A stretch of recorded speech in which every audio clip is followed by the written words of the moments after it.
Il me disait qu'il te détestait. C'est ce que Soraya a dit ce jour-là, devant tout le monde, au moment où elle m'a chassé des funérailles de mon fils, mon propre fils, Maxime. Le cercueil était encore ouvert. Je n'avais même pas eu le temps de poser ma main sur son front une dernière fois. Elle n'a pas le droit d'être ici, a-t-elle hurlé, les yeux secs, le visage parfait, pas une larme. Puis elle s'est tournée vers moi. Et elle a murmuré, juste assez fort pour que j'entende. Il me disait qu'il te détestait. Mon sang s'est glacé. J'ai senti les mains de 2 hommes sur mes épaules. On m'a traîné dehors. J'ai crié, j'ai pleuré. Les gens détournèrent le regard. Personne n'a bougé. Personne n'a dit un mot. Dehors, sous la pluie fine de novembre, j'ai compris une chose. Soraya venait de m'effacer de la vie de mon fils, même après sa mort. Mais ce qu'elle ne savait pas, ce que personne ne savait, c'est que j'avais quelque chose. Une chose que Maxime m'avait laissée 3 semaines avant de mourir. Un enregistrement. Sa voix. Ses derniers mots. Et dans cet enregistrement, il disait des choses que Soraya aurait préféré ne jamais entendre. Je m'appelle Ethel Pasquier. J'ai 68 ans. Et voici l'histoire que j'ai portée seule pendant bien trop longtemps. Pendant que je vous raconte tout cela, je me demande d'où vous m'écoutez. Parfois, on fait confiance à ceux qui ne la méritent pas. Et vous, avez-vous déjà été chassé, rejeté, par quelqu'un que vous aimiez? Racontez-moi votre histoire dans les commentaires, j'aimerais vous lire. Il y a des souvenirs qui ne s'effacent jamais, même quand tout le reste s'écroule. Maxime est né un matin de juin, il y a 43 ans. Mon mari, Robert, était déjà parti travailler. J'étais seule à la maison quand j'ai senti les premières contractions. J'ai conduit moi-même jusqu'à l'hôpital, les mains tremblantes sur le volant. Quand il est né, il n'a pas pleuré tout de suite. Il m'a regardé. Juste regardé. Ses grands yeux clairs, déjà sérieux, déjà profonds. L'infirmière a dit « C'est un observateur, celui-là ». Elle avait raison. Maxime observait tout. Il écoutait tout. Même enfant, il savait quand quelque chose n'allait pas. Il posait sa petite main sur mon bras et me demandait « Maman, pourquoi tu es triste ?» Il avait 5 ans la première fois qu'il m'a dit ça. Comment un enfant de 5 ans peut-il voir ce qu'un adulte refuse de voir? Nous habitions à Neuilly-sur-Seine, dans un appartement au 4e étage avec vue sur le parc. Robert travaillait dans l'import-export. Moi, je m'occupais de la maison, de Maxime, des dîners, des apparences. C'était une vie calme, ordonnée, prévisible. Le dimanche, nous prenions le petit déjeuner ensemble dans la cuisine. Maxime aimait tremper ses tartines dans son chocolat chaud. Robert lisait Le Figaro en silence. Moi, je regardais par la fenêtre, les arbres du parc, les gens qui promenaient leurs chiens. Des souvenirs simples, des souvenirs qui sentent le café, le beurre fondu, la lumière du matin qui entre par la fenêtre entr'ouverte. Maxime grandissait vite, trop vite. À 12 ans, il avait déjà la voix grave de son père. À 15 ans, il me dépassait d'une tête. À 18 ans, il partait étudier le commerce à HEC. Il voulait créer sa propre entreprise. Il voulait construire quelque chose qui serait à lui. « Maman, je veux être libre », me disait-il souvent. Libre. Ce mot revenait toujours dans sa bouche. Je ne savais pas encore à quel point il chérirait cette liberté, à quel point il se battrait pour la garder. Robert est mort quand Maxime avait 28 ans. Une crise cardiaque, brutale, sans prévenir. Un matin, il s'est effondré dans la salle de bain. Je l'ai trouvé là, les yeux ouverts, le regard fixe.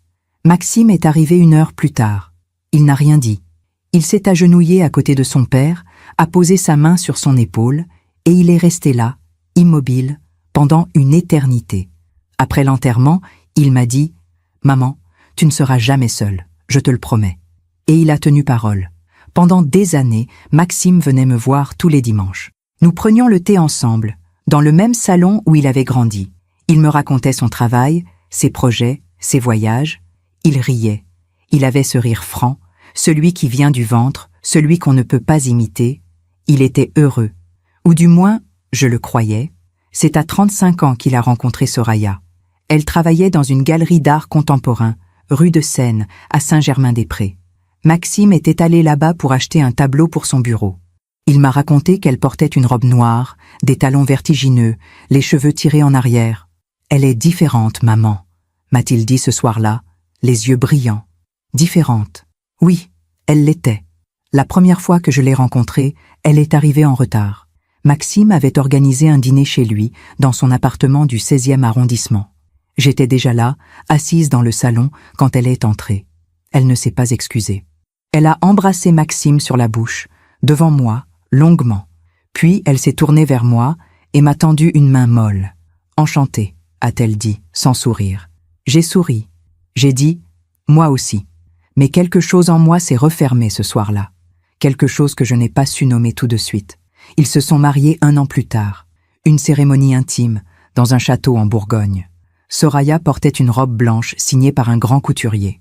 Maxime portait un costume sur mesure. Ils étaient beaux, parfaits, trop parfaits. J'étais assise au premier rang, seule. Robert n'était plus là pour me tenir la main. Pendant la cérémonie, j'ai regardé mon fils dire « oui ». J'ai vu ses yeux, j'ai vu son sourire. Mais j'ai aussi vu quelque chose d'autre. Une hésitation, infime.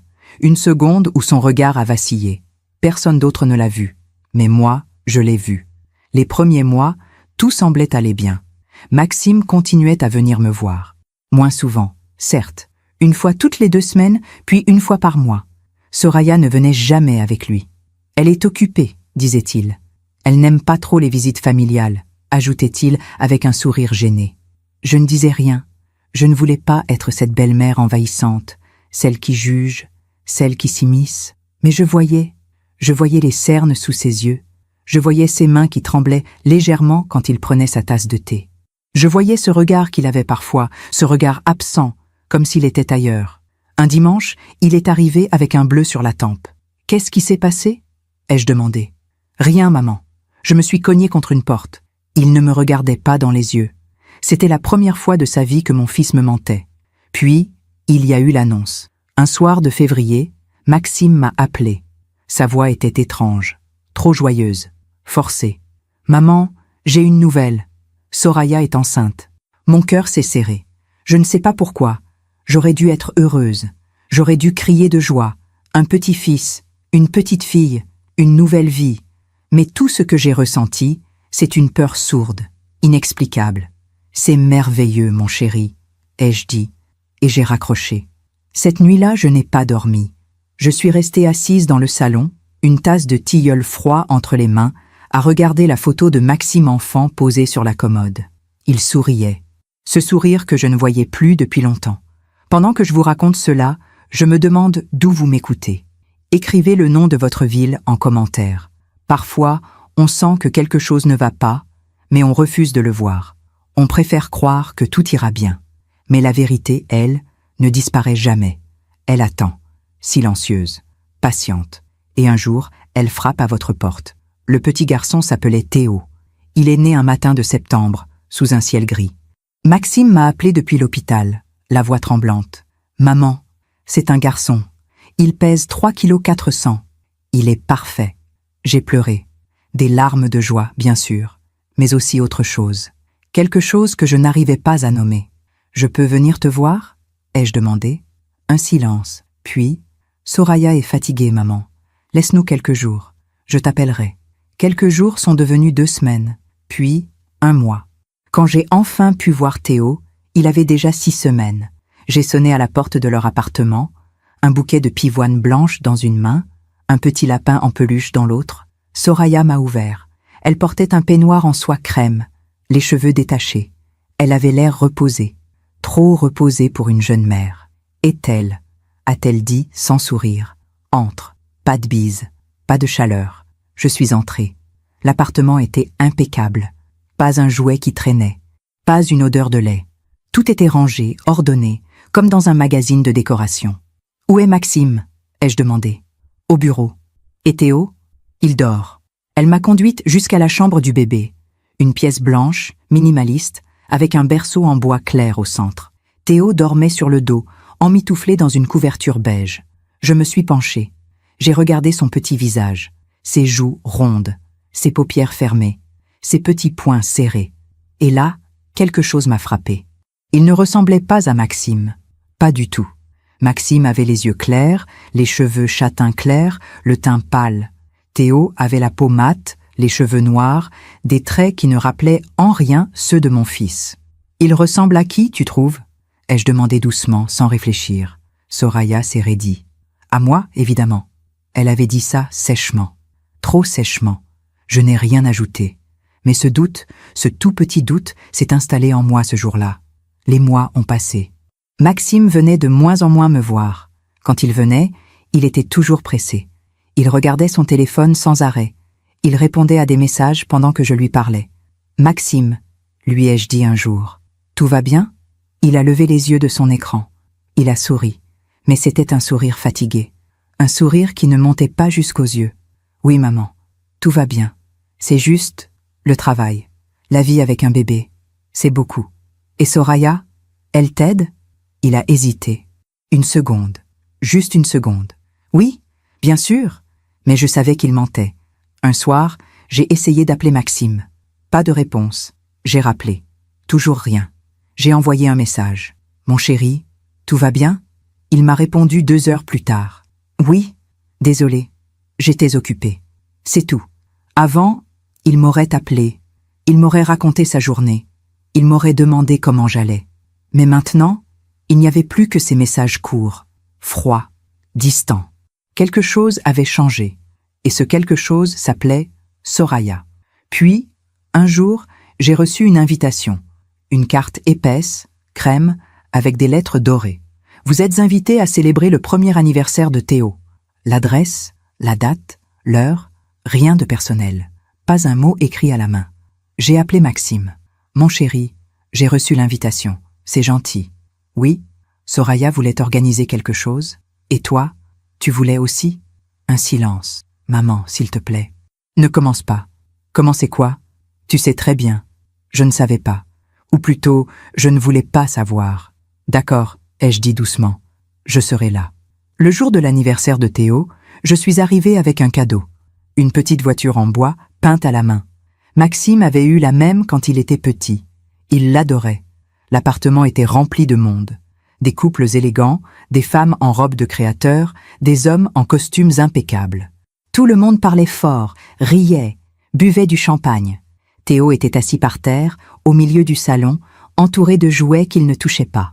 Il regardait autour de lui, perdu, comme s'il cherchait quelqu'un. Je me suis approchée. « Bonjour Théo », ai-je murmuré en m'agenouillant près de lui. Il m'a regardé, ses grands yeux noirs, si sérieux. J'ai sorti la petite voiture de mon sac. Je l'ai posée devant lui. « Regarde, c'était à ton papa quand il était petit. » Théo a tendu la main. Il a touché la voiture, puis il a souri. Un vrai sourire. Mon cœur s'est réchauffé. Mais à ce moment-là, j'ai senti une présence derrière moi. Soraya. Est-elle? Les invités sont dans le salon. Je me suis retournée. Elle me regardait, les bras croisés, le visage fermé. Je parlais juste à Théo. « Oui, je vois, mais il faut qu'il mange maintenant. » Elle s'est penchée, a pris Théo dans ses bras et est partie sans un mot de plus. Théo m'a regardé par-dessus son épaule. Ses yeux semblaient dire « Ne pars pas », mais je ne pouvais rien faire. Plus tard, je cherchais Maxime. Je l'ai trouvé sur le balcon, seul, une coupe de champagne à la main. Il regardait la ville, les lumières, les voitures qui passaient en bas. « Maxime ?» Il a sursauté. « Maman, tu m'as fait peur. Pardon, je voulais juste te parler. » Il a bu une gorgée. Il ne me regardait toujours pas. « De quoi ? De toi. De comment tu vas ? » « Je vais bien. »« Maxime, regarde-moi !» Il a tourné la tête. Et là, j'ai vu. Ses yeux étaient rouges. Pas à cause du champagne, à cause des larmes qu'il retenait. « Qu'est-ce qui se passe ?» ai-je murmuré. Il a secoué la tête. « Rien, maman. Rien. C'est juste beaucoup. Tu peux me parler. Tu sais que tu peux tout me dire. » Il a posé sa main sur la mienne. Une main froide, tremblante. « Je sais, mais pas maintenant. Pas ici. » Puis Soraya est apparue à la porte du balcon. « Maxime, on va couper le gâteau. » Elle ne m'a même pas regardée. Maxime a lâché ma main.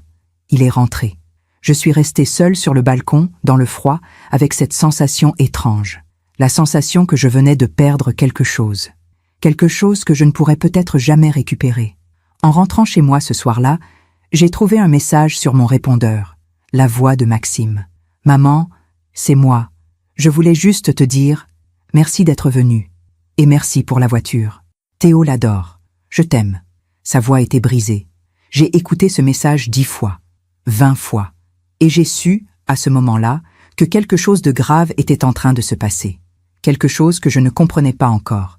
mais qui allait tout changer. Parfois, les détails qu'on ignore au début prennent un sens terrible plus tard. Un regard fuyant, une main tremblante, un silence trop long. Et vous, avez-vous déjà senti qu'un être cher souffrait en silence, mais que vous ne pouviez pas l'aider? Racontez-moi dans les commentaires. Les mois qui ont suivi l'anniversaire de Théo ont été étranges. Maxime continuait à m'appeler, mais de moins en moins, une fois par semaine, puis une fois toutes les 2 semaines, puis presque plus du tout. Quand je l'appelais, c'était toujours Soraya qui répondait. « Il n'est pas là, est-elle. Il est occupé. Il te rappellera. » Mais il ne rappelait jamais. Au début, je me suis dit que c'était normal, qu'il était débordé, qu'un bébé change une vie, que je devais être patiente. Je me suis tue, j'ai attendu. J'ai souri quand il fallait sourire. J'ai dit oui quand il fallait dire oui. Parce que c'est ce qu'on fait, n'est-ce pas? On se tait, on s'efface, on ne veut pas être un poids, on ne veut pas déranger. On préfère souffrir en silence plutôt que de risquer de perdre ce qu'il nous reste. Un soir de novembre, j'étais seule chez moi. Il pleuvait, cette pluie froide et fine qui s'infiltre partout. J'étais assise dans le salon, une tasse de thé posée sur mes genoux, à regarder par la fenêtre. Mon téléphone a sonné. Maxime. Mon cœur a bondi. Allô? Maman. Sa voix était basse, presque un murmure. Mon chéri, tout va bien? Oui. Non. Je ne sais pas. Qu'est-ce qui se passe? Un silence. Long. Trop long. Je peux venir te voir? Maintenant? Bien sûr. Tu veux que je te prépare quelque chose? Non? J'arrive. Il a raccroché. J'ai attendu, le cœur battant, les mains tremblantes. 40 minutes plus tard, il a sonné à ma porte. Quand j'ai ouvert, j'ai eu un choc. Il avait maigri. Ses joues étaient creusées, ses yeux enfoncés. Il portait un jean froissé, un pull noir trop grand pour lui. Ses cheveux étaient en désordre. Maxime. Il est entré sans un mot. Il s'est dirigé vers le salon. Il s'est assis sur le canapé, la tête entre les mains. Je me suis assise à côté de lui. J'ai posé ma main sur son épaule. « Parle-moi. » Il a relevé la tête. Ses yeux étaient rouges. « Maman, je crois que... » Il s'est arrêté. « Tu crois quoi? » « Je crois que Soraya me ment. » Mon sang s'est glacé. « Qu'est-ce que tu veux dire? » Il a secoué la tête. « Je ne sais pas. Je n'ai pas de preuves. Mais il y a des choses, des petites choses qui ne collent pas. Comme quoi? » Il a pris une grande inspiration. Elle sort beaucoup. Le soir, elle dit qu'elle va voir des amis. Mais elle ne me dit jamais lesquels. Elle rentre tard, parfois à 2 heures du matin. Tu lui as demandé? Oui. Elle se fâche. Elle me dit que je suis jaloux, que je suis parano. Et Théo? Théo reste avec la nounou. Ou avec moi. Il a baissé les yeux. Maman, parfois j'ai l'impression qu'elle ne veut plus de moi, qu'elle reste juste parce que, je ne sais pas, par intérêt peut-être. Maxime, tu es son mari, le père de son enfant. Il a ri, un rire amer, un rire qui m'a fait mal. Justement. Quoi, justement? Il m'a regardé. Et dans ses yeux, j'ai vu quelque chose que je n'avais jamais vu avant. La peur. Maman, Théo, il s'est tu. Quoi, Théo? Il ne me ressemble pas. J'ai senti mon cœur se serrer.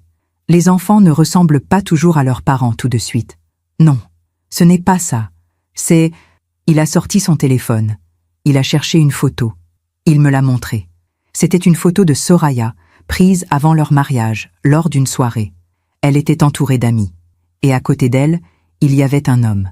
Grand, brun, la peau mate, le sourire éclatant. Tu vois cet homme? Oui, il s'appelle Karim. C'était un ami de Soraya. Avant moi. Et alors? Théo lui ressemble, maman. Exactement. Les mêmes yeux, le même teint, les mêmes traits. J'ai regardé la photo, puis j'ai pensé au petit Théo, à son visage, à ses yeux noirs, et j'ai compris. Tu penses que... Je ne sais pas. Je ne veux pas le croire, mais je ne peux pas m'empêcher d'y penser. Il a rangé son téléphone. Il s'est pris la tête entre les mains. « Ah, qu'est-ce que je fais, maman ?» Je ne savais pas quoi répondre, parce que si ce qu'il pensait était vrai, alors tout s'écroulait.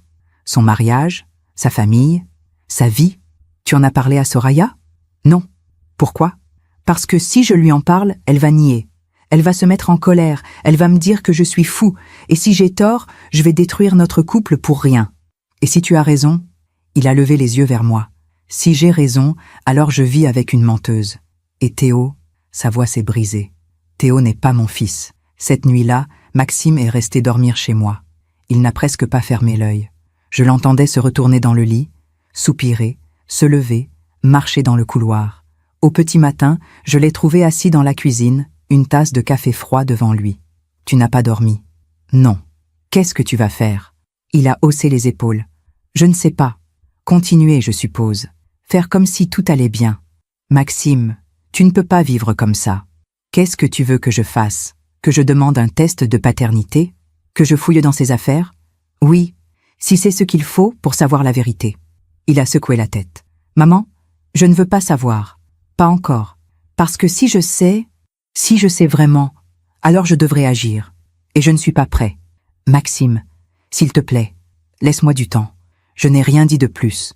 Parce qu'on ne peut pas forcer quelqu'un à affronter une vérité qu'il n'est pas prêt à entendre. Même quand cette vérité est en train de le détruire. Les semaines ont passé. Maxime ne m'a plus appelé. J'ai essayé de le joindre plusieurs fois. Pas de réponse. J'ai envoyé des messages. Rien.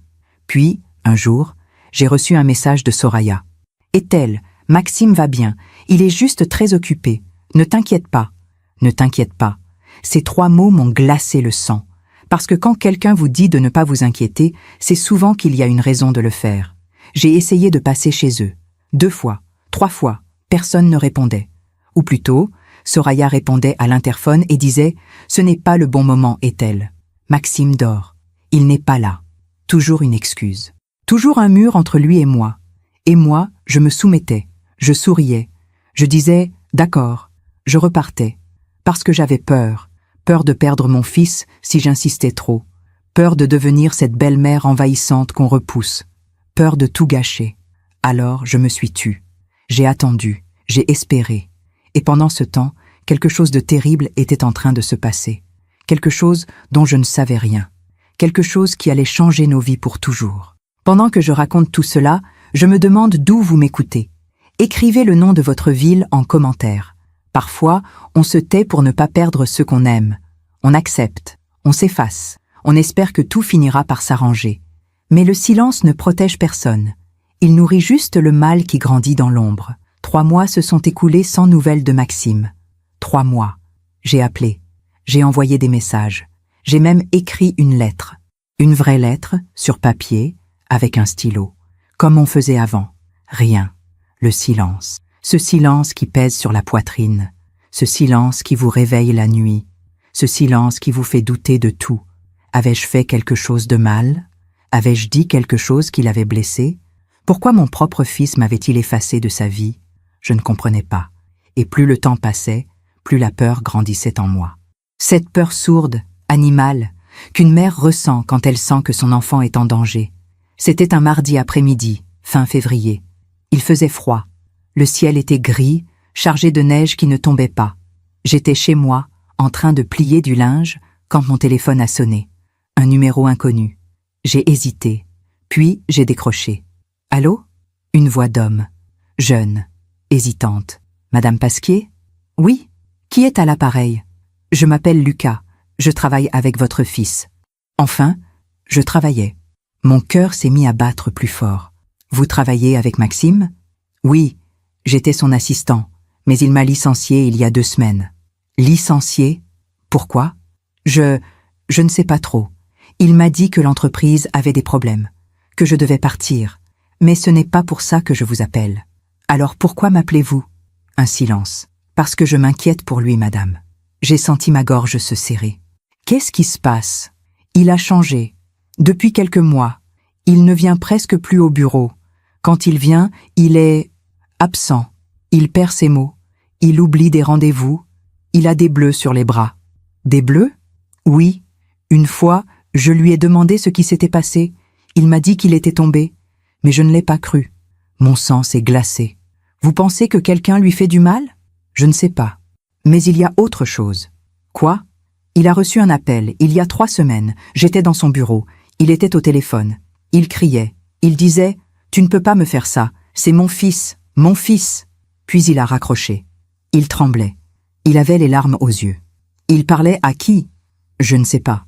Mais après cet appel, il m'a regardé et il m'a dit « Lucas, si un jour il m'arrive quelque chose, dis à ma mère que je l'aimais. » J'ai senti mes jambes se dérober sous moi. Je me suis assise. Il a dit ça ? Oui. Pourquoi vous ne l'avez pas aidé? Pourquoi vous n'avez rien fait? J'ai essayé, madame. Je lui ai demandé si tout allait bien. Il m'a dit oui. Il m'a dit de ne pas m'inquiéter. Puis, 2 jours plus tard, il m'a licencié. Et vous n'avez plus eu de nouvelles depuis? Non, j'ai essayé de l'appeler, mais il ne répond pas. J'ai fermé les yeux. J'ai essayé de respirer. Merci de m'avoir appelé, Lucas. Madame, si vous le voyez, dites-lui qu'il n'est pas seul. Il a raccroché. Je suis restée assise là, le téléphone à la main, le cœur battant à tout rompre. Mon fils était en danger, et je ne savais pas quoi faire. Ce soir-là, je n'ai pas dormi. J'ai marché dans mon appartement. J'ai fait du thé que je n'ai pas bu. J'ai regardé par la fenêtre, les lumières de la ville, les voitures qui passaient, et j'ai pris une décision. J'allais aller chez Maxime. Que Soraya le veuille ou non. Que Maxime le veuille ou non. J'allais voir mon fils. Le lendemain matin, je suis partie tôt. J'ai pris le métro jusqu'au 16e arrondissement. J'ai marché jusqu'à leur immeuble. Un immeuble haussmannien, élégant, avec une porte cochère en bois massif. J'ai sonné à l'interphone. Pas de réponse. J'ai sonné encore. Encore. Enfin, une voix. Celle de Soraya. Qui est-ce? C'était elle. Il faut que je parle à Maxime. Il n'est pas là. Soraya, s'il te plaît. C'est important. Je vous ai dit qu'il n'est pas là. Alors je vais attendre. Un silence, puis un déclic. La porte s'est ouverte. Je suis montée au 3e étage. Soraya m'attendait sur le palier, les bras croisés. Elle portait un tailleur noir, des talons. Elle était parfaitement coiffée, maquillée. Comme toujours. Qu'est-ce que vous voulez? Je veux voir mon fils. Je vous ai dit qu'il n'est pas là. Où est-il? En déplacement. En déplacement où? Ça ne vous regarde pas. J'ai senti la colère monter en moi. Une colère que j'avais retenue trop longtemps. Si, ça me regarde. C'est mon fils. Elle a souri. Un sourire froid, cruel. Votre fils est un homme marié, est-elle.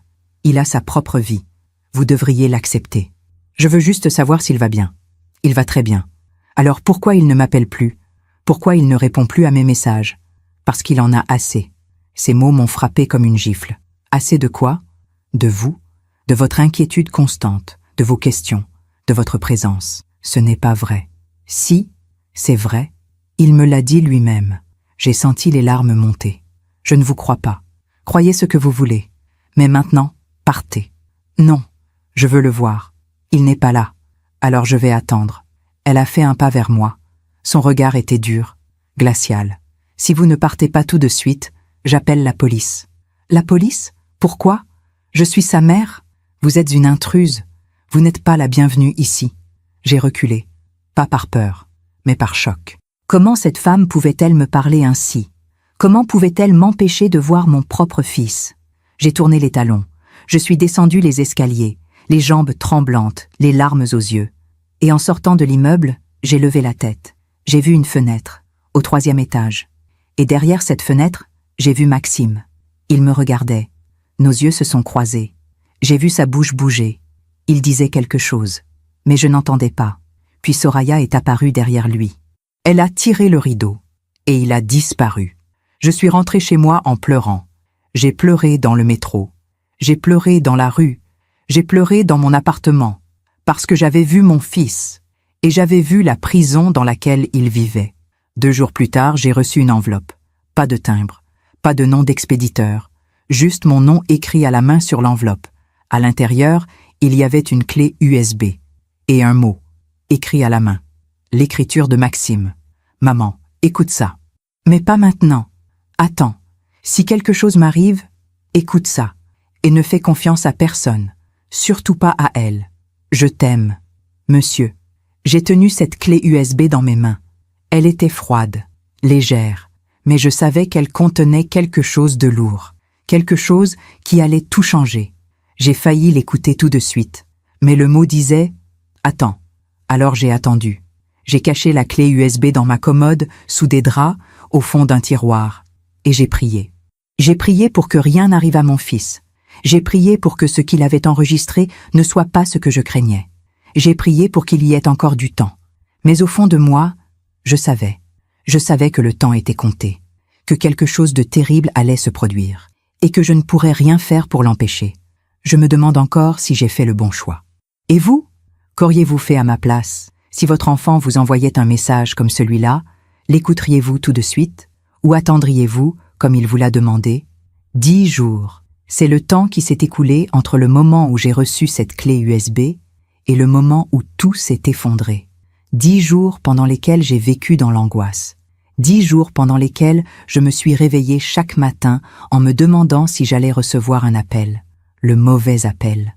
Celui qu'une mère redoute plus que tout au monde. J'ai essayé de joindre Maxime. Tous les jours, plusieurs fois par jour.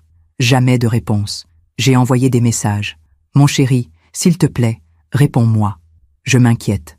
Juste un mot pour me dire que tu vas bien. Rien. Le silence. Ce silence qui vous dévore de l'intérieur. C'était un jeudi soir. Il était presque 22 heures. J'étais assise dans mon salon, une tasse de camomille entre les mains, à regarder la télévision sans la voir. Mon téléphone a sonné. Un numéro inconnu. J'ai décroché immédiatement. Allô? Madame Pasquier? Une voix d'homme. Grave. Officielle. Oui. Je suis le commandant Mercier, de la police judiciaire. Mon cœur s'est arrêté. Qu'est-ce qui se passe? Madame, je suis désolé de vous appeler à cette heure. C'est au sujet de votre fils, Maxime Pasquier. Quoi? Qu'est-ce qui lui est arrivé? Un silence. Madame, votre fils a été retrouvé ce soir à son domicile. Il est décédé. Le monde s'est effondré. Je n'ai plus entendu ce qu'il disait. Les mots tournaient dans ma tête, mais ils n'avaient pas de sens. Décédé. Décédé. Décédé. Madame, vous êtes toujours là? Comment est-ce arrivé? Nous enquêtons encore, mais tout indique un accident, une chute dans les escaliers. Une chute? Oui, c'est sa femme qui l'a trouvé. Elle a appelé les secours immédiatement, mais il était déjà trop tard. Sa femme, Soraya. J'ai senti la nausée monter. Je veux le voir. Madame, je comprends, mais je veux voir mon fils. Bien sûr, vous pourrez venir demain matin. Je vous enverrai l'adresse. Demain? Non. Maintenant. Madame, il est tard, et nous devons encore. Maintenant. Ma voix s'est brisée. J'ai fondu en larmes. Le commandant a soupiré. D'accord. Je vais voir ce que je peux faire. 1 heure plus tard, j'étais dans un taxi, en route vers l'Institut médico-légal. Je ne me souviens pas du trajet. Je ne me souviens que du froid. Ce froid qui vous envahit quand tout ce qui avait du sens disparaît. Quand je suis arrivée, un policier m'attendait. Jeune, le regard compatissant. Madame Pasquier? Oui, par ici. Il m'a conduite dans un couloir blanc, trop blanc, avec des néons qui bourdonnaient au plafond. Une odeur de désinfectant qui brûlait les narines. Il a ouvert une porte. Prenez votre temps. Je suis entrée, et je l'ai vu. Maxime, mon fils, allongé sur une table métallique, recouvert d'un drap blanc jusqu'à la poitrine. Son visage était pâle, ses yeux fermés, ses lèvres légèrement entr'ouvertes. On aurait dit qu'il dormait, mais il ne dormait pas. Il était parti. Je me suis approchée. J'ai posé ma main sur la sienne. Elle était froide, si froide. Mon bébé, ai-je murmuré. Mon tout petit. J'ai pleuré. J'ai pleuré comme je n'avais jamais pleuré de ma vie. J'ai pleuré pour toutes les fois où je n'avais pas pu le protéger. Pour toutes les fois où j'aurais dû insister. Pour toutes les fois où je m'étais tue. Et pendant que je pleurais, j'ai remarqué quelque chose. Son cou. Il y avait des marques. Rouges. Comme des traces de doigts. J'ai frissonné. Qu'est-ce que c'est? Ai-je demandé au policier qui était resté près de la porte. Quoi donc? Ces marques. Sur son cou. Il s'est approché. Il a regardé. Ce sont des ecchymoses. Elles peuvent survenir lors d'une chute ou lors d'une strangulation. Il m'a regardé, surpris. Madame, nous n'avons aucune raison de penser que... Vous avez interrogé sa femme? Oui, bien sûr. Et qu'est-ce qu'elle a dit? Qu'elle était sortie faire des courses, qu'elle est rentrée et qu'elle l'a trouvée en bas des escaliers. Et vous la croyez? Madame, nous n'avons aucune raison de ne pas la croire. Moi, j'en ai une. Laquelle? J'ai hésité. Devais-je parler de la clé USB maintenant? Devais-je leur dire que Maxime m'avait prévenu? Non, pas encore, parce que je ne savais pas ce qu'il y avait sur cette clé. Et si je parlais trop tôt, Soraya pourrait tout nier, tout détruire. Rien, ai-je murmuré. Oublié. Le policier a hoché la tête. Madame, je suis vraiment désolé pour votre perte. Si vous avez besoin de quoi que ce soit, merci. Je suis restée encore un moment avec Maxime. J'ai caressé ses cheveux. J'ai embrassé son front. Je te promets, ai-je murmuré à son oreille. Je te promets que je vais découvrir la vérité. Et je te promets qu'elle ne s'en sortira pas comme ça. Quand je suis rentrée chez moi, il était presque 3 heures du matin. Je me suis assise dans le salon. J'ai allumé toutes les lumières. Parce que je ne supportais pas l'obscurité. Et j'ai pensé à la clé USB. Maxime m'avait dit, si quelque chose m'arrive, écoute ça. Quelque chose lui était arrivé. Il était temps. J'ai sorti la clé USB de ma commode. Je l'ai tenue dans ma main. Elle était si petite, si légère, mais je savais qu'elle contenait la vérité. J'ai allumé mon ordinateur. J'ai inséré la clé. Un seul fichier. Un enregistrement audio. J'ai cliqué dessus. Et j'ai entendu la voix de mon fils. « Maman, si tu écoutes ça, c'est que quelque chose m'est arrivé. » Sa voix était calme, trop calme, comme s'il avait accepté son destin. Je ne sais pas combien de temps il me reste, mais je dois te dire la vérité. Toute la vérité, parce que tu es la seule en qui je peux avoir confiance. Il a pris une grande inspiration. Soraya me trompe, depuis le début, je crois, avec un homme qui s'appelle Karim. Tu te souviens, je t'ai montré sa photo. Ils se voient en cachette.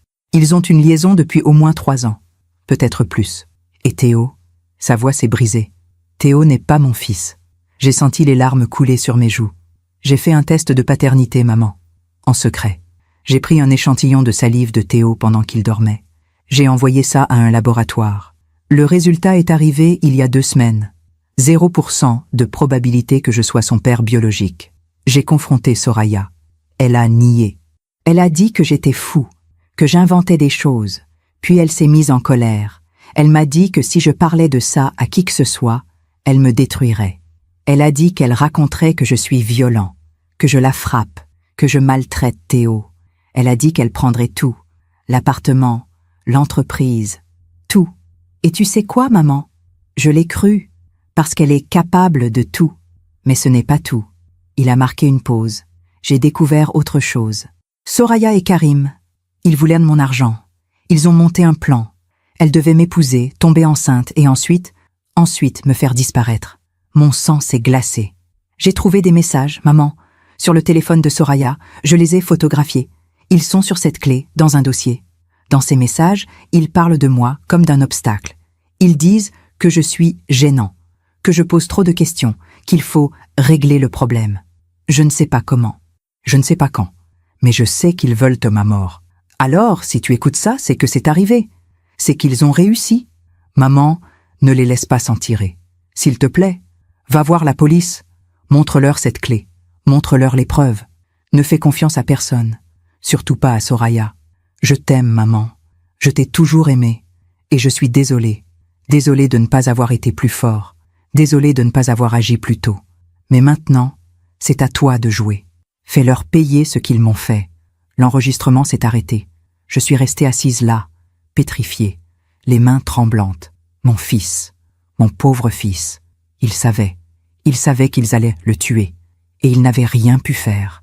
J'ai ouvert le dossier sur la clé USB, des dizaines de captures d'écran, des messages entre Soraya et Karim. Il devient trop curieux, il faut faire attention. On ne peut pas attendre plus longtemps. Après, on sera enfin libre. Toi, moi et Théo. C'est l'argent?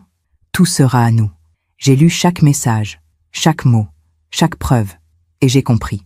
Soraya n'avait jamais aimé Maxime. Elle l'avait épousé pour son argent.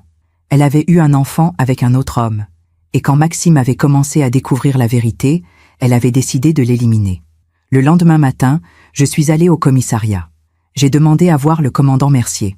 Quand il est arrivé, je lui ai tendu la clé USB. « Écoutez ça », ai-je dit. « Et vous comprendrez. » Il a pris la clé. Il m'a regardé. « Qu'est-ce que c'est? » La vérité. Il a hoché la tête. « Je vais écouter ça tout de suite. Merci. Madame Pasquier, si ce que vous dites est vrai, nous allons tout faire pour que justice soit rendue. Ce n'est pas si je dis, commandant, c'est ce que mon fils dit. Et il est mort. » Il a baissé les yeux. « Je suis désolé. Moi aussi, je suis rentré chez moi. J'ai attendu, le téléphone à la main, le cœur battant. 2 heures plus tard, le commandant m'a rappelé. « Madame Pasquier, nous avons écouté l'enregistrement. Nous avons vu les messages. Nous allons ouvrir une enquête pour homicide volontaire. Vous allez arrêter Soraya? » « Oui, et son complice, Karim. Quand? Aujourd'hui même. J'ai fermé les yeux. J'ai senti un poids immense se soulever de ma poitrine. Merci. Non, madame, c'est moi qui vous remercie. Sans vous, sans cette clé, il s'en serait tiré. Maxime mérite justice. Et il l'aura, je vous le promets. Ce soir-là, j'ai allumé une bougie. Pour Maxime, pour mon fils, qui avait été assez courageux pour laisser la vérité derrière lui. Pour mon fils qui m'avait fait confiance jusqu'au bout. Et j'ai murmuré « Repose en paix, mon chéri. Je ne t'ai pas laissé tomber. » Les obsèques de Maxime devaient avoir lieu 3 jours plus tard. 3 jours pendant lesquels je n'ai presque pas dormi, presque pas mangé. J'existais à peine. Le commandant Mercier m'avait appelé pour me tenir informé. Nous avons interrogé Soraya. Elle nie tout.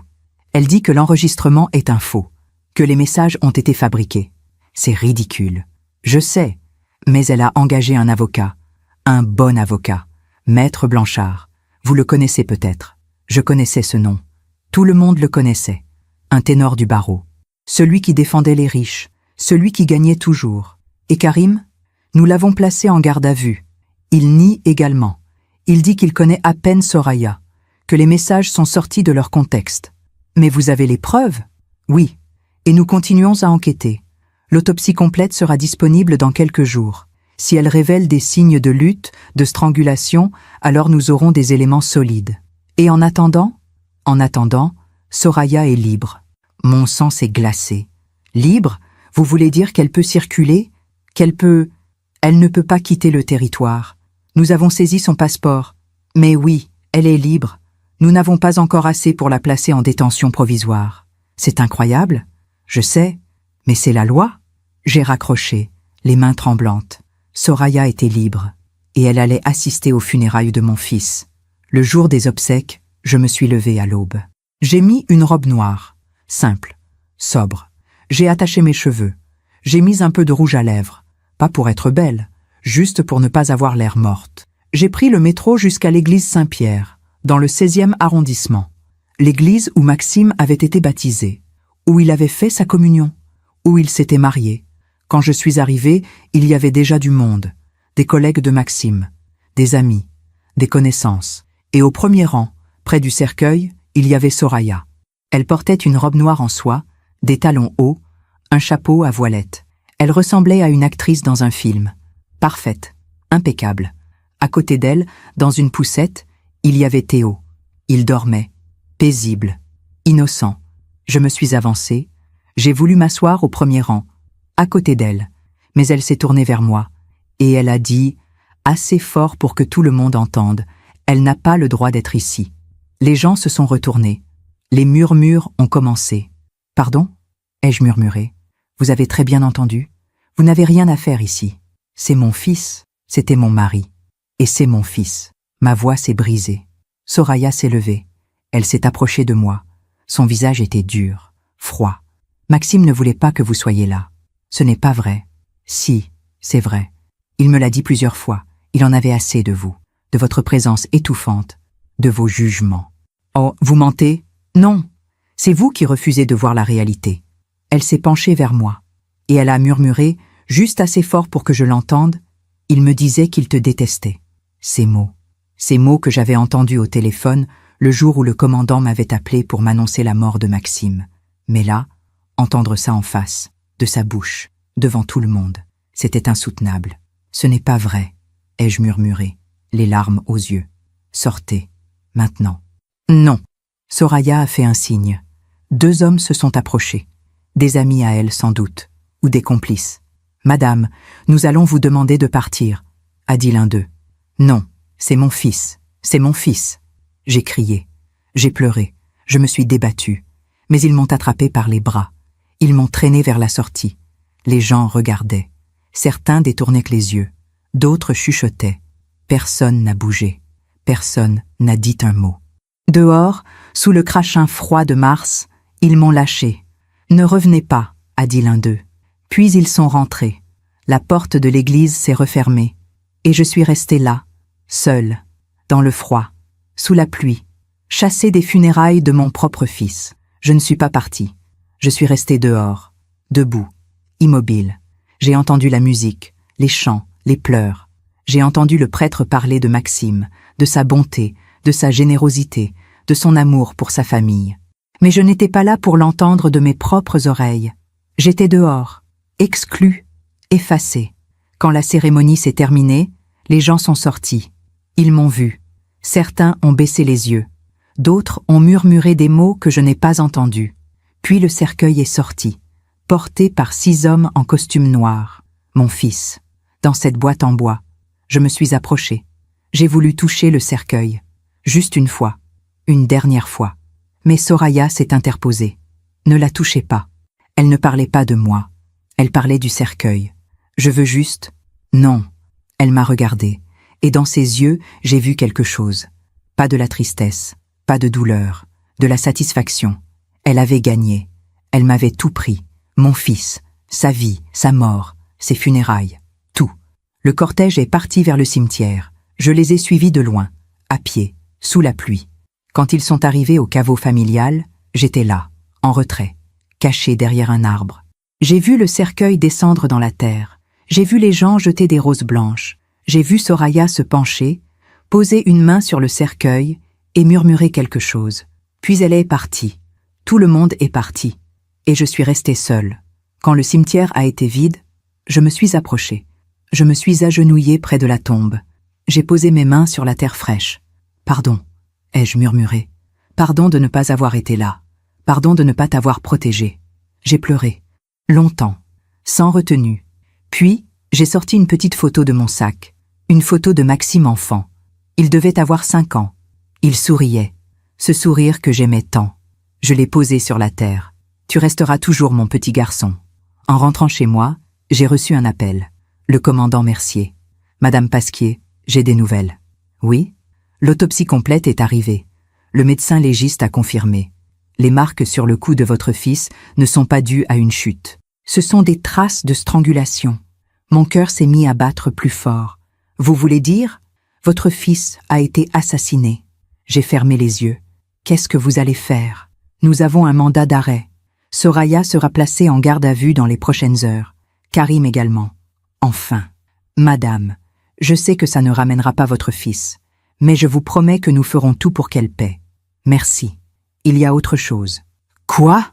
Nous avons retrouvé des traces d'ADN sous les ongles de votre fils. Il s'est défendu. Ces traces correspondent à l'ADN de Soraya. Mon sang s'est glacé. Vous voulez dire qu'elle... Oui, c'est elle qui l'a tué. Avec l'aide de Karim sans doute. Mais c'est elle qui a serré.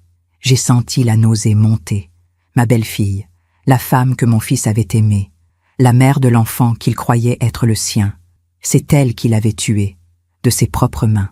Cette nuit-là, je n'ai pas dormi. Je suis restée assise dans le salon à regarder la photo de Maxime enfant, et j'ai pensé à tout ce que j'avais perdu. Mon mari, mon fils, ma famille, tout avait disparu. Il ne me restait plus rien, sauf une chose, la vérité, et la promesse que je lui avais faite, celle de ne pas laisser Soraya s'en tirer. Le lendemain matin, j'ai allumé la télévision. Les informations. Une femme a été arrêtée ce matin dans le 16e arrondissement de Paris, soupçonnée d'avoir assassiné son mari. Selon nos informations, il s'agirait de Soraya Pasquier, 38 ans. Son complice présumé, Karim Benali, a également été interpellé. J'ai regardé l'écran. On voyait Soraya, menottée, sortir de son immeuble, entourée de policiers. Elle gardait la tête haute, le visage fermé. Elle ne pleurait pas. Elle ne montrait rien. Mais moi, je savais. Je savais qu'elle avait peur. Parce que cette fois, elle ne pouvait plus mentir. Cette fois, elle ne pouvait plus fuir. Cette fois, la vérité l'avait rattrapée. Je me demande encore si j'ai fait le bon choix. Et vous, qu'auriez-vous fait à ma place? Auriez-vous eu la force de continuer après avoir été chassé des funérailles de votre propre enfant? Auriez-vous trouvé le courage de chercher la vérité même quand tout le monde vous tournait le dos? Les semaines qui ont suivi l'arrestation de Soraya ont été étranges. J'aurais dû me sentir soulagée, victorieuse même, mais je ne ressentais rien, juste un vide immense, un trou noir qui m'aspirait de l'intérieur. Mon fils était mort, et rien ne pourrait le ramener. Ni la justice, ni la vérité, ni la vengeance, rien. Le procès a été fixé 8 mois plus tard, 8 mois pendant lesquels j'ai continué à vivre, mécaniquement, sans vraiment être vivante. Je me levais. Je préparais du café que je ne buvais pas. Je regardais par la fenêtre. Je marchais dans l'appartement. Je me couchais et je recommençais. Encore et encore. Certains jours, je pensais à Maxime, à son rire, à ses yeux, à sa voix. D'autres jours, je ne pensais à rien. J'existais à peine. Le commandant Mercier m'appelait de temps en temps pour me tenir informé. Soraya maintient sa version. Elle dit qu'elle n'a rien fait, que c'est vous qui avez monté tout ça pour lui nuire. C'est ridicule. Je sais, mais elle a un bon avocat, et elle est convaincante. Et les preuves, l'enregistrement, les messages, l'ADN, tout ça sera présenté au procès. Mais son avocat essaie de tout discréditer. Il dit que l'enregistrement a été falsifié, que les messages ont été sortis de leur contexte, que l'ADN peut s'expliquer autrement. Comment? Il dit que Soraya et Maxime se sont disputés ce soir-là, qu'il l'a agrippée, qu'elle s'est défendue, et qu'après, il est tombé dans les escaliers, que c'était un accident. Personne ne va croire ça. Vous seriez surprise, madame. Les jurés veulent croire à l'innocence, surtout quand l'accusée est une jeune mère avec un enfant. J'ai senti la colère monter. Elle a tué mon fils. Je sais, et nous allons le prouver. Mais il faut vous préparer. Le procès ne sera pas facile. Son avocat va vous attaquer. Il va essayer de faire de vous la méchante belle-mère, celle qui n'a jamais accepté sa belle-fille. Qu'il essaie. Madame Pasquier, je vous en prie, restez calme. Ne réagissez pas. Restez digne. C'est votre meilleure arme. Digne. Ce mot résonnait en moi. Oui, je resterai digne. Pour Maxime. Pendant ces 8 mois, j'ai fait quelque chose que je n'avais jamais fait auparavant. J'ai écrit. J'ai écrit tout ce que je ressentais, tout ce que je pensais, tout ce que j'aurais voulu dire à mon fils. J'ai rempli des carnets entiers, des pages et des pages de mots, de souvenirs, de regrets, de colère, de tristesse. Écrire m'a aidé à respirer, à ne pas sombrer complètement. Un jour, j'ai reçu une lettre, une enveloppe blanche, mon nom écrit à la main. Pas d'adresse d'expéditeur. J'ai hésité à l'ouvrir, puis je l'ai fait. À l'intérieur, une lettre, signée par Lucas, l'ancien assistant de Maxime. Chère Madame Pasquier, j'ai appris ce qui s'est passé. Je suis profondément désolée. Maxime était un homme bien. Il ne méritait pas ça. Je voulais vous dire quelque chose que je n'ai pas osé vous dire au téléphone. Les derniers mois, Maxime venait souvent au bureau avec des bleus, des ecchymoses sur les bras, le cou, le visage. Il disait qu'il était maladroit, qu'il se cognait partout. Mais un jour, je l'ai vu pleurer. C'était un vendredi soir. Tout le monde était parti. Je suis retournée au bureau parce que j'avais oublié mon téléphone, et je l'ai trouvé là, assis à son bureau, la tête entre les mains, en train de pleurer. Je lui ai demandé ce qui n'allait pas. Il m'a dit « Lucas, je suis prisonnier. Je ne sais pas comment sortir de là. » J'ai voulu l'aider, mais il m'a dit que c'était trop tard, que c'était trop compliqué. Je regrette de ne pas avoir insisté. Je regrette de ne pas avoir appelé la police. Ou vous, ou quelqu'un. Je voulais juste que vous sachiez que Maxime était un homme bon, qu'il a essayé de se battre, mais qu'il était épuisé. Si je peux faire quoi que ce soit pour vous aider, n'hésitez pas. Avec toute ma sympathie, Lucas. J'ai lu cette lettre 3 fois. Puis je l'ai serrée contre mon cœur, et j'ai pleuré, parce que cette lettre confirmait ce que je savais déjà. Mon fils avait été détruit, petit à petit, jour après jour, par une femme qu'il aimait, ou qu'il croyait aimer, et personne n'avait pu le sauver, pas même moi. Le jour du procès est arrivé. C'était un lundi de novembre. Le ciel était gris, il faisait froid. Je me suis levée à l'aube, j'ai mis une robe noire, simple, sobre, la même que j'avais portée aux funérailles. J'ai attaché mes cheveux. J'ai mis un peu de rouge à lèvres. Puis je suis partie. Le tribunal était bondé. Des journalistes, des curieux, des avocats, des policiers. Et au centre, dans le box des accusés, il y avait Soraya. Elle portait un tailleur beige, élégant, discret. Ses cheveux étaient détachés. Elle avait mis des lunettes. Elle ressemblait à une secrétaire, à une femme ordinaire. Rien à voir avec la femme froide et calculatrice que je connaissais. À côté d'elle, Karim, en costume sombre, le visage fermé. Je me suis assise au premier rang, juste derrière l'avocat de la partie civile, Maître Dubois, une femme d'une 50aine d'années, le regard perçant, la voix posée. Elle s'est tournée vers moi. « Madame Pasquier, vous êtes prête ? Oui. Rappelez-vous, restez calme. Répondez aux questions simplement. Ne vous laissez pas déstabiliser. D'accord. Le procès a commencé. Le président du tribunal a lu l'acte d'accusation. Soraya Pasquier et Karim Ben Ali, vous êtes accusés d'avoir prémédité et commis le meurtre de Maxime Pasquier le 18 février 2024 à son domicile. Soraya n'a pas bronché. Karim non plus. Puis les avocats ont pris la parole. L'avocat de Soraya, Maître Blanchard, s'est levé. Un homme d'une 60aine d'années.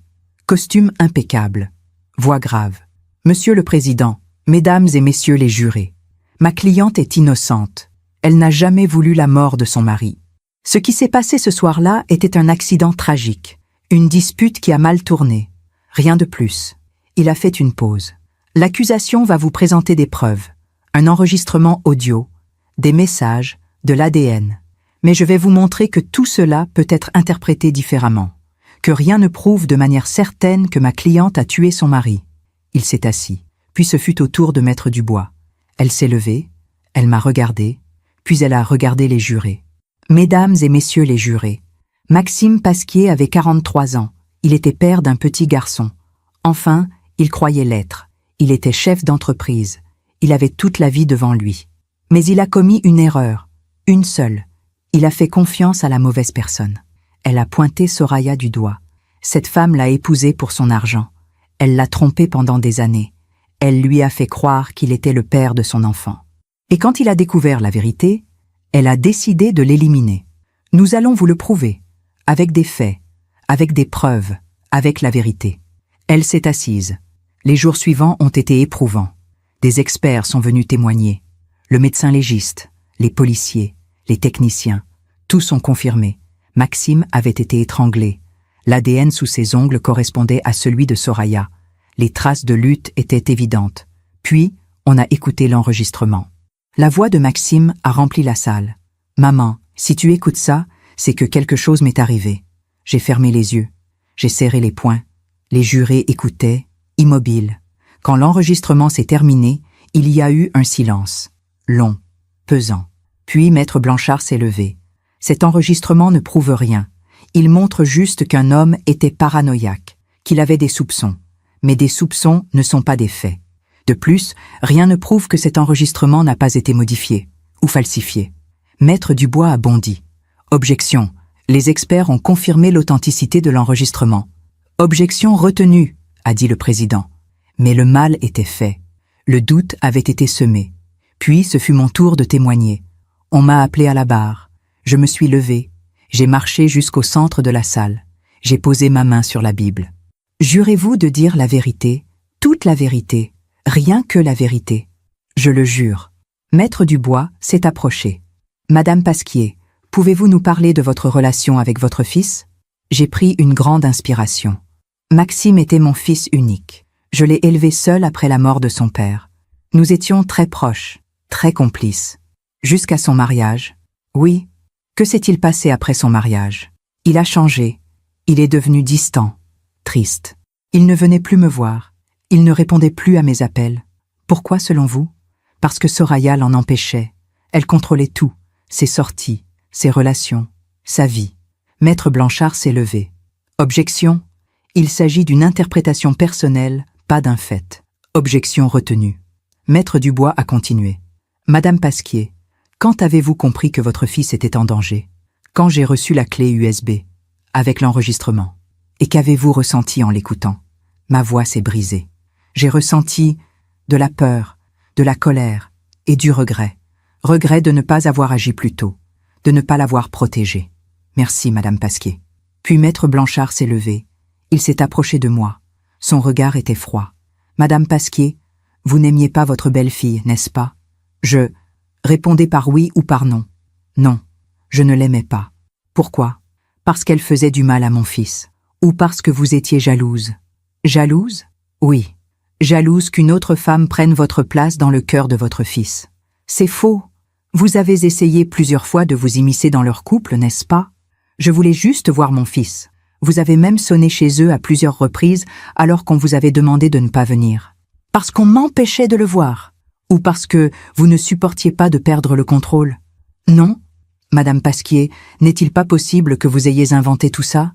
Que vous ayez falsifié cet enregistrement pour vous venger de votre belle-fille? C'est ignoble. Répondez à la question. Non, je n'ai rien inventé. Tout est vrai. Merci, Madame Pasquier. Je n'ai plus de questions. Je suis retournée m'asseoir, tremblante, les larmes aux yeux.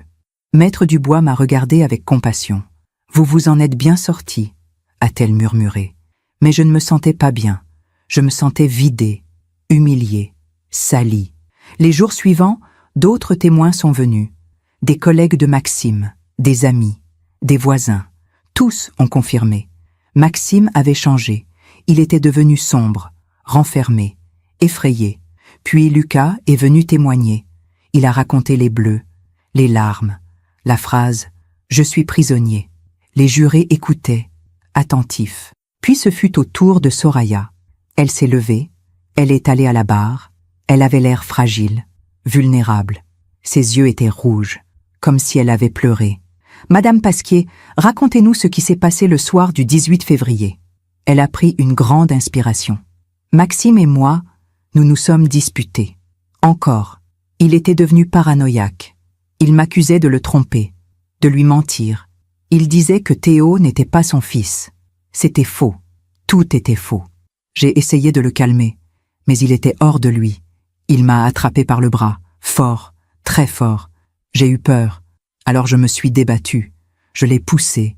Et il est tombé. Elle s'est mise à pleurer. Je ne voulais pas. Je vous jure. Je ne voulais pas. Les jurés la regardaient. Certains semblaient émus. Et moi, je regardais cette femme, cette menteuse. Et je me suis tue. Parce que crier n'aurait servi à rien. Parce que la vérité parlerait d'elle-même. Le procès a duré 2 semaines. Puis les jurés se sont retirés pour délibérer. J'ai attendu. Des heures. Dans le couloir. Seul. Puis on nous a rappelés. Le président a lu le verdict.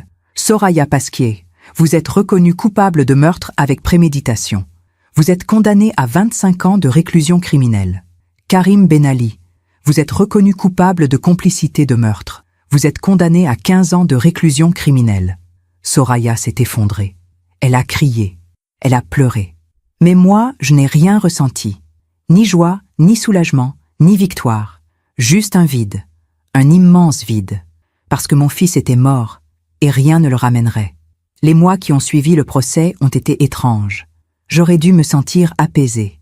Justice avait été rendue. Soraya était en prison. Karim aussi. Mais je ne ressentais toujours rien. Juste ce vide. Ce silence intérieur. Comme si une partie de moi était morte avec Maxime. Je continuais ma vie. Mécaniquement. Je me levais. Je préparais du thé. Je regardais par la fenêtre. Je marchais dans le quartier. Les gens me reconnaissèrent parfois. Ils détournèrent le regard. Ou ils me regardaient avec pitié.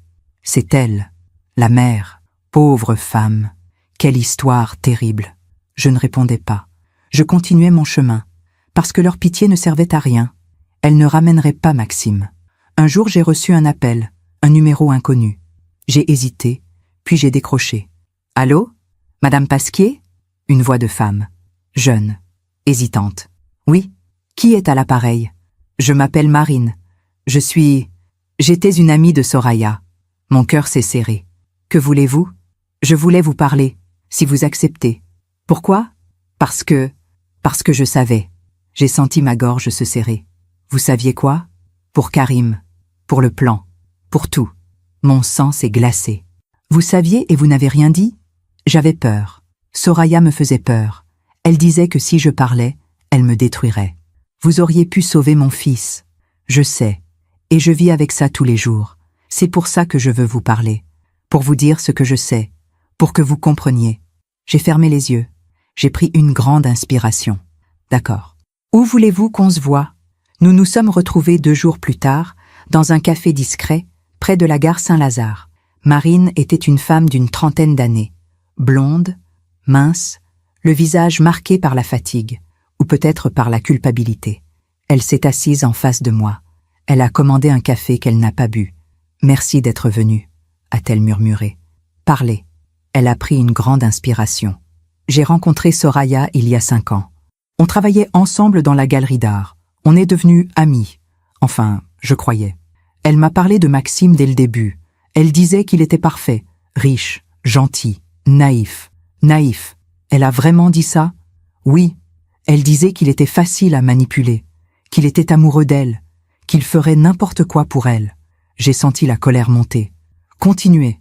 Puis elle m'a parlé de Karim, son ancien petit ami. Elle ne l'avait jamais quitté, même après son mariage. Ils continuaient à se voir, à coucher ensemble. Et l'enfant? Théo est le fils de Karim. Soraya le savait dès le début, mais elle ne l'a jamais dit à Maxime. Pourquoi? Parce qu'elle voulait l'argent de Maxime. Elle voulait la sécurité, la belle vie, mais elle voulait aussi Karim. Alors elle a tout fait pour avoir les deux. Et quand Maxime a découvert la vérité, Marine a baissé les yeux. Elle a paniqué. Elle m'a appelé un soir. Elle pleurait.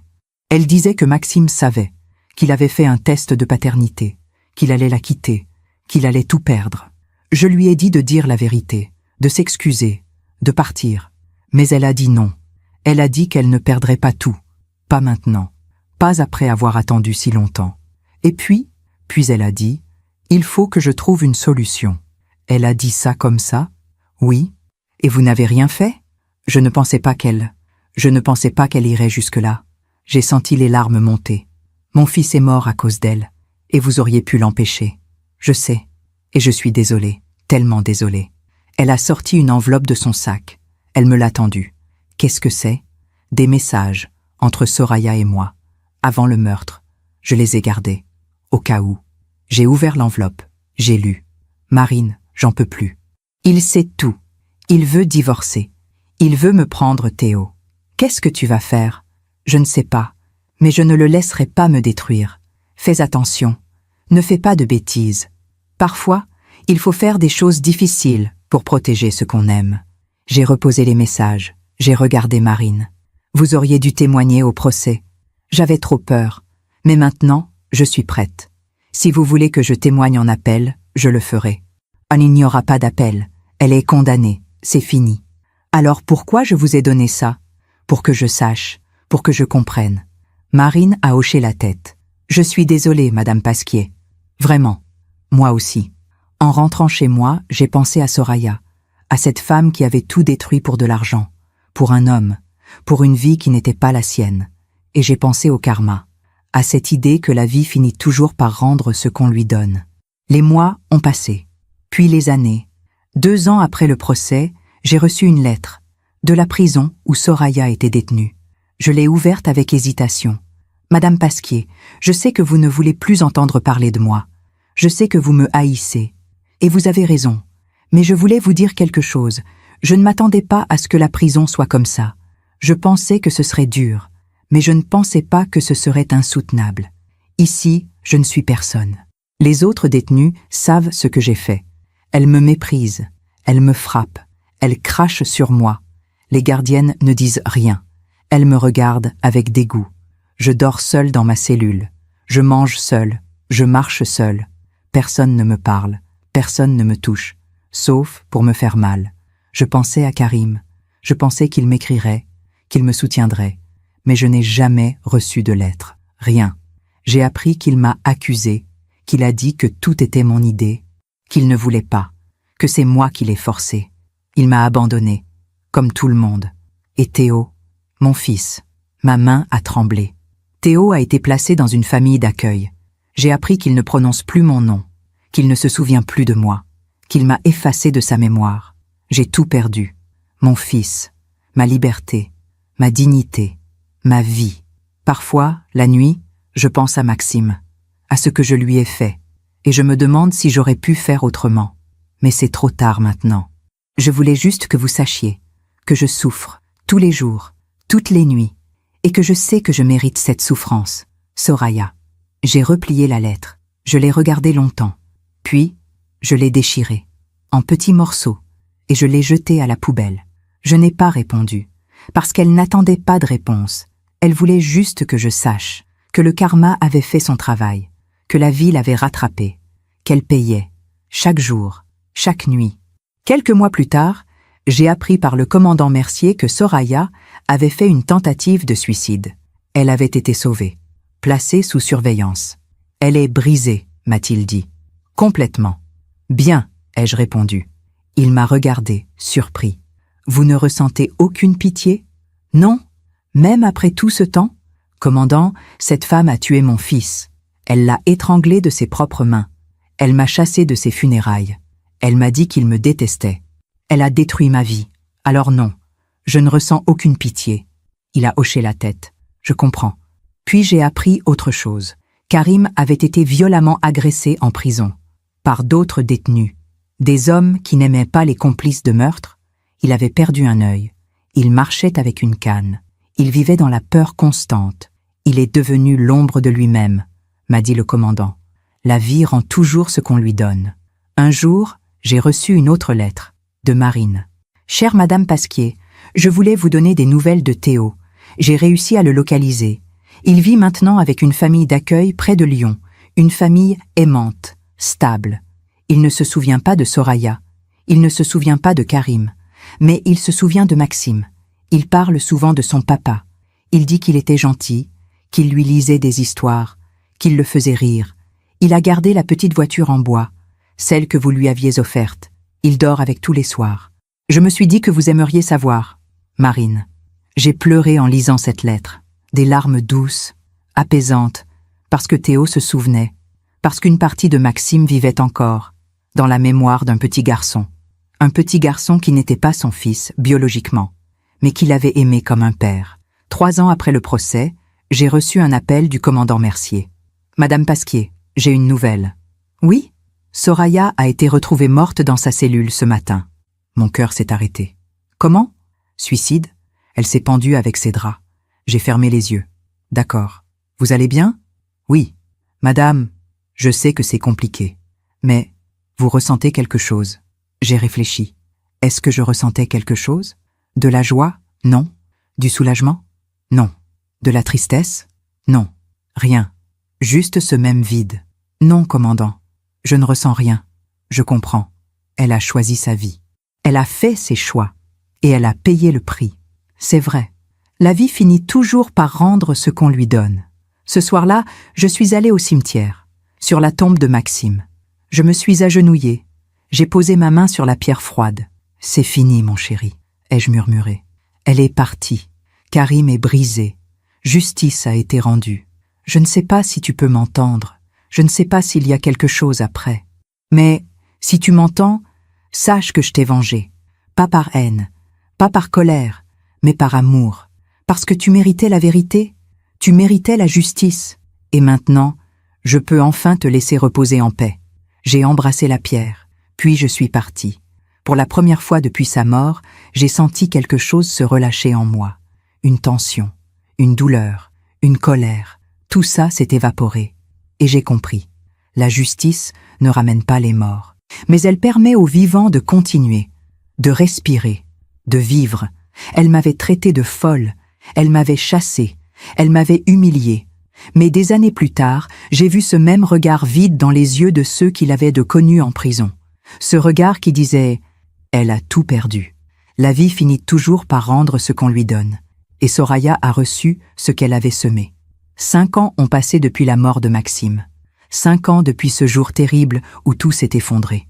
5 ans pendant lesquels j'ai appris à vivre avec l'absence, avec le vide, avec le silence. Je suis toujours dans le même appartement, à Neuilly-sur-Seine, avec vue sur le parc. Les arbres ont grandi, les saisons ont passé, les gens ont changé.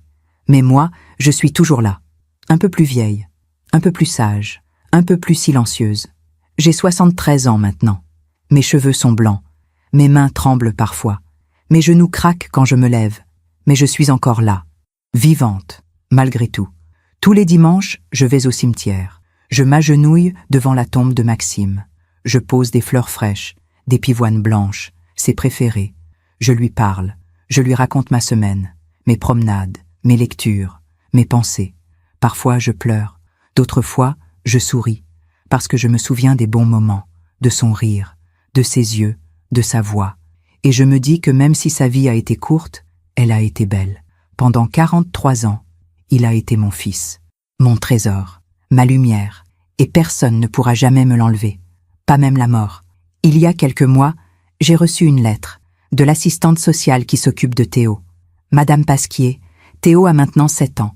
C'est un petit garçon joyeux, curieux, intelligent. Sa famille d'accueil l'adore. Il pose souvent des questions sur son père, sur Maxime. Il veut savoir qui il était, ce qu'il aimait, comment il était. Sa famille d'accueil m'a demandé si vous accepteriez de le rencontrer. Juste une fois, pour lui parler de son père. Je comprendrais si vous refusiez, mais je me suis dit que je devais vous le proposer. Bien cordialement, Madame Leclerc. J'ai lu cette lettre 10 fois, puis j'ai pleuré. Parce que Théo voulait savoir, parce qu'il se souvenait, parce qu'une partie de Maxime vivait encore en lui. J'ai accepté. 2 semaines plus tard, je suis allée à Lyon, dans un petit café près de la place Bellecour. Madame Leclerc m'attendait, une femme d'une 50aine d'années, le regard bienveillant, le sourire chaleureux. Madame Pasquier, merci d'être venue. Merci à vous de m'avoir contacté. Théo est avec sa famille d'accueil. Ils attendent dehors. Vous êtes prête? Oui. Elle est sortie. Quelques minutes plus tard, elle est revenue, avec un petit garçon, Théo. Il avait grandi, beaucoup. Ses cheveux noirs étaient bouclés. Ses yeux sombres brillaient de curiosité. Il me regardait, timide. « Bonjour » ai-je murmuré. « Bonjour » a-t-il répondu d'une petite voix. « Je m'appelle Ethel. J'étais la maman de ton papa. » Ses yeux se sont illuminés. « Vous connaissiez papa Maxime ?»« Oui, c'était mon fils. »« Alors, vous êtes ma mamie ?» Mon cœur s'est serré. « Oui, je suppose que oui. » Il a souri. Un grand sourire. « Je peux m'asseoir à côté de vous ?»« Bien sûr. » Il s'est assis. Il a posé ses petites mains sur la table. « Vous pouvez me parler de papa Maxime ?»« Oui. Qu'est-ce que tu veux savoir ? Est-ce qu'il était gentil ? Très gentil. Est-ce qu'il m'aimait ? Ma voix s'est brisée. Oui, il t'aimait plus que tout au monde. Même si je ne suis pas vraiment son fils, j'ai senti les larmes monter. Qui t'a dit ça ? Les grandes personnes. Elles parlent parfois.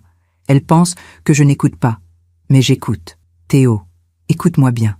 Ton papa t'aimait. Biologiquement, vous n'étiez peut-être pas liés. Mais dans son cœur, tu étais son fils, son seul fils. Alors pourquoi il est parti ?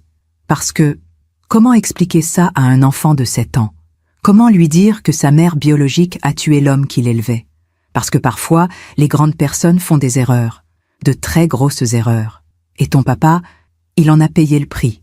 Il me manque. À moi aussi. Théo a sorti quelque chose de sa poche. La petite voiture en bois, celle que je lui avais offerte pour son premier anniversaire. Je l'ai gardée. Je dors avec tous les soirs. J'ai souri à travers mes larmes. Il avait la même quand il était petit. Exactement la même. Vraiment ? Oui, il l'adorait. Alors c'est comme si un peu de lui était avec moi. Oui, c'est exactement ça.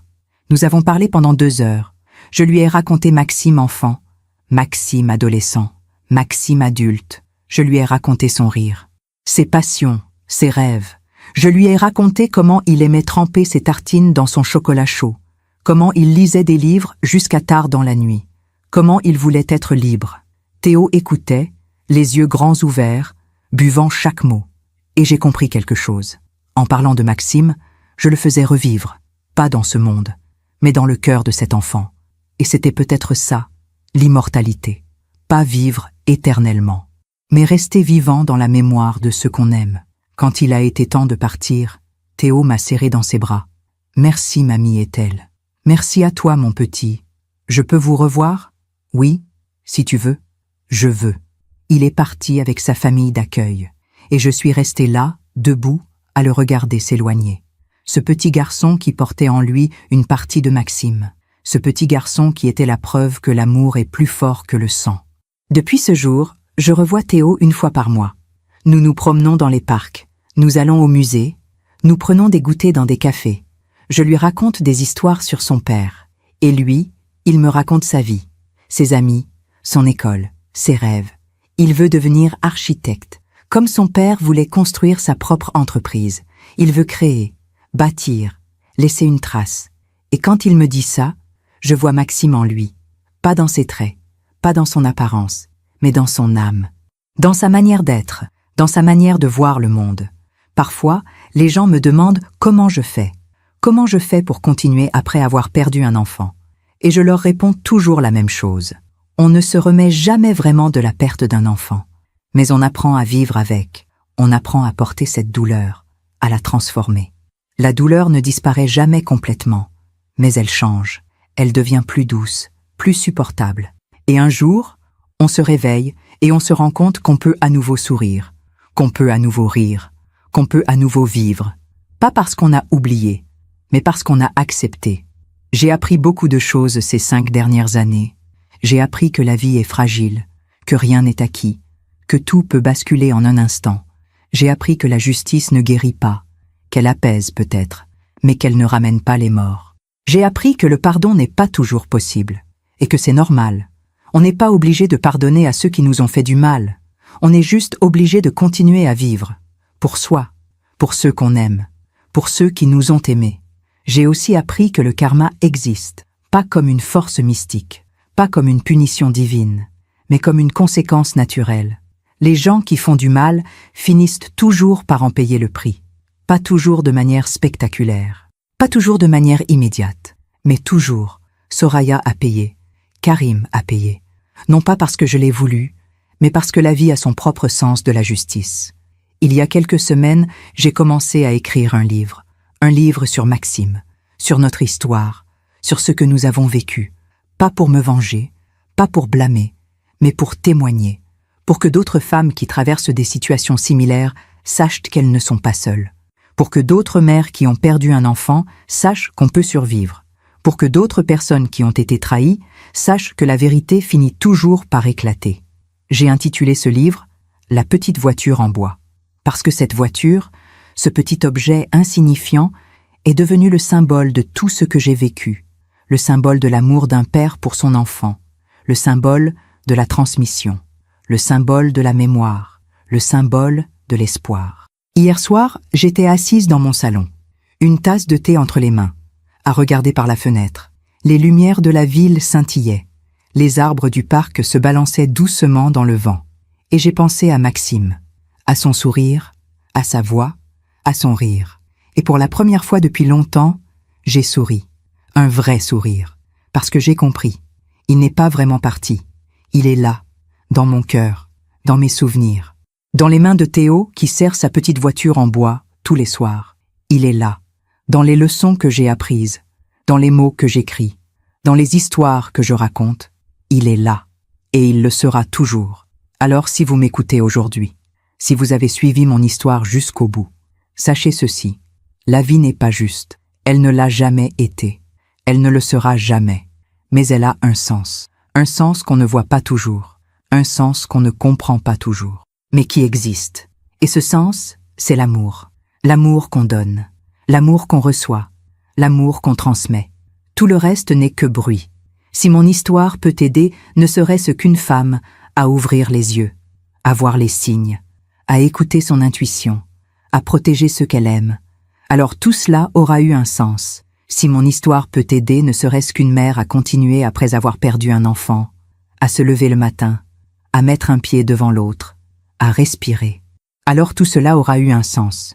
Si mon histoire peut rappeler à ne serait-ce qu'une personne que la vérité finit toujours par éclater, que le mensonge a des jambes courtes, que le karma existe, alors tout cela aura eu un sens. Je m'appelle Ethel Pasquier.